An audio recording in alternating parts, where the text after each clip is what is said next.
Yadadri power plant లో అగ్ని ప్రమాదం జరిగింది.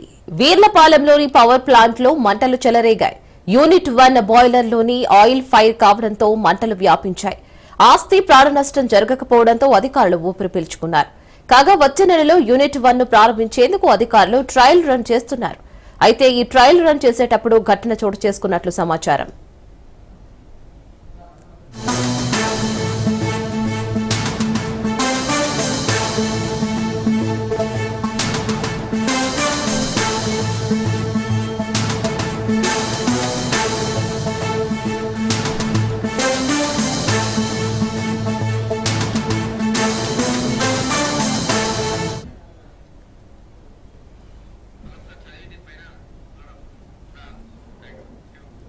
యాదాద్రి పవర్ ప్లాంట్ లో అగ్ని ప్రమాదం జరిగింది.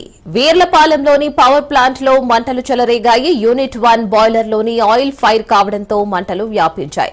ఆస్తి ప్రాణ నష్టం జరగకపోవడంతో అధికారులు ఊపిరి పీల్చుకున్నారు. కాగా వచ్చే నెలలో యూనిట్ 1 ను ప్రారంభించేందుకు అధికారులు ట్రయల్ రన్ చేస్తున్నారు.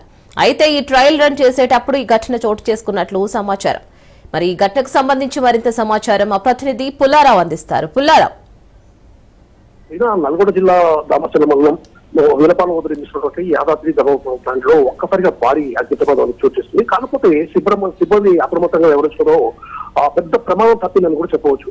ఆ యాదాద్రి పవర్ ప్లాంట్ కి సంబంధించి మొత్తంగా 4000 మెగావాట్ల విద్యుత్ ఉత్పత్తి చేయాలని భావించి అందుకు అనుగుణంగా నిర్మాణం పూర్తి చేయడం జరిగింది. దీనికి సంబంధించేసి కొంతకాలం క్రితం సీఎం రేవంత్ రెడ్డి 2వ యూనిట్ కు సంబంధించేసి కూడా దాన్ని ఓపెన్ చేసేసి జాతికి అంకితం చేసిన పరిస్థితి ఉంది. అయితే మొదటి యూనిట్ కు సంబంధించి విద్యుత్ ఉత్పత్తి వచ్చే నెల ప్రారంభించాలని చెప్పి భావించి అధికారులు అందుకు అనుగుణంగా కూడా అనేక రకమైన ప్రణాళికల బద్దగా కూడా వాళ్ళు రూపకల్పన చేసుకుంటూ ముందుకెళ్తున్నారు. ఇదే సమయంలో మొదటి యూనిట్ కు సంబంధించి ట్రయల్ రన్ నిర్వహించాలని చెప్పి దాని భాగంగా వర్క్ చేస్తున్న సమయంలోనే దానికి సంబంధించి అంటే మొదటి యూనిట్ లో ఉన్నటువంటి బాయిలర్ నుంచి ఒక్కసారిగా మంటలు అనేవి అంటుకోవడం జరిగింది. ఈ విధంగా మంటలు అంటుకోవడానికి ప్రధాన కారణము బాయిలర్ లో ఉన్నటువంటి అంటే ఆయిల్ అనేది లీక్ కావటము, అదే సమయంలో పక్కన వెల్డింగ్ చేస్తూ ఉండటం వల్ల వెల్డింగ్ చేసే సమయంలో ఆ నిపుణులు అనేవి వెళ్ళి వాటికి సంబంధించి ఆయిల్ కు టచ్ కావడం వల్ల ఒక్కసారిగా మంటలు అనేవి చెలరేగే పరిస్థితి ఉంది.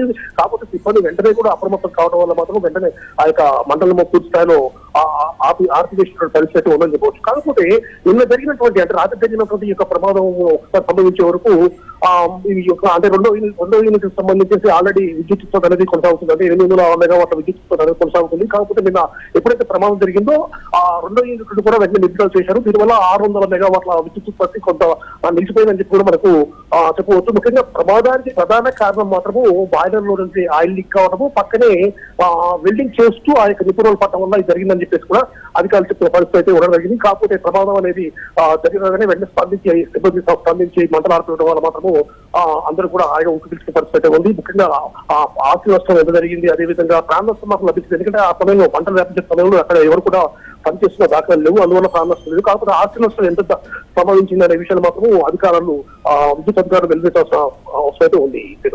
Right Pullarao, thank you.